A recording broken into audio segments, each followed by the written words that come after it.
A charged particle enters an environment of a strong and non-uniform magnetic field varying from point to point. पिछले सवाल की तरह, but इस बार direction में भी और मैग्नीट्यूड में भी बोला गया है. मैग्नीट्यूड में बदलेगा और डायरेक्शन में बदलेगा.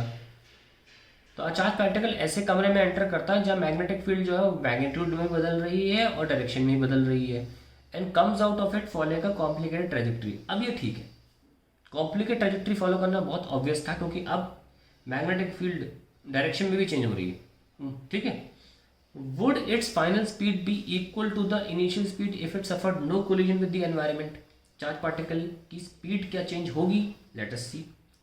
कभी फील्ड ऐसे, कभी ऐसे, कभी ऐसे, कभी ऐसे, कभी ऐसे. ऑब्वियसली अब जब चार्ज पार्टिकल एंटर करेगा तो उसकी वेलोसिटी कभी 0 डिग्री एंगल पर भी हो सकती है तो डिविएट नहीं करेगी. कभी इस वाली मैग्नेटिक फील्ड से कुछ एंगल बना लिया होगा कोई, वेलोसिटी तो ये है. कभी कुछ एंगल नीचे की तरफ बना लिया, कभी एंगल अलग चेंज हो गया. तो ऑब्वियसली एंगल अलग अलग होने की वजह से we'll have definitely different direction of the particle motion. Charge अलग अलग मोशन करेगा क्योंकि उसके अलग अलग डायरेक्शन चेंज होंगे due to the cross product of the force.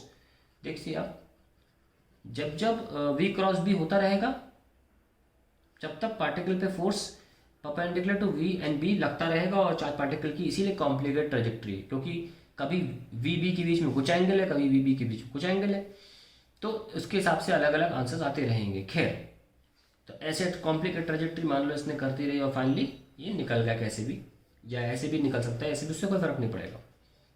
ये पूछ रहे हैं जब पार्टिकल यहाँ निकलेगा क्या उसकी स्पीड इनिशियल स्पीड के बराबर होगी कि उसकी स्पीड बदल चुकी होगी. The answer is the speed with which charge particle exits will be same with which it entered. जानते हैं क्यों? ये कारण वही है जो मैं तेरी जैसे चीखे जा रहा हूँ हर सवाल में, कि फोर्स वेलोसिटी यानी कि चार्ज पार्टिकल की डायरेक्शन तो चेंज कर सकता है पर उसकी गति में कोई फर्क नहीं कर सकता क्योंकि फोर्स परपेंडिकुलर है.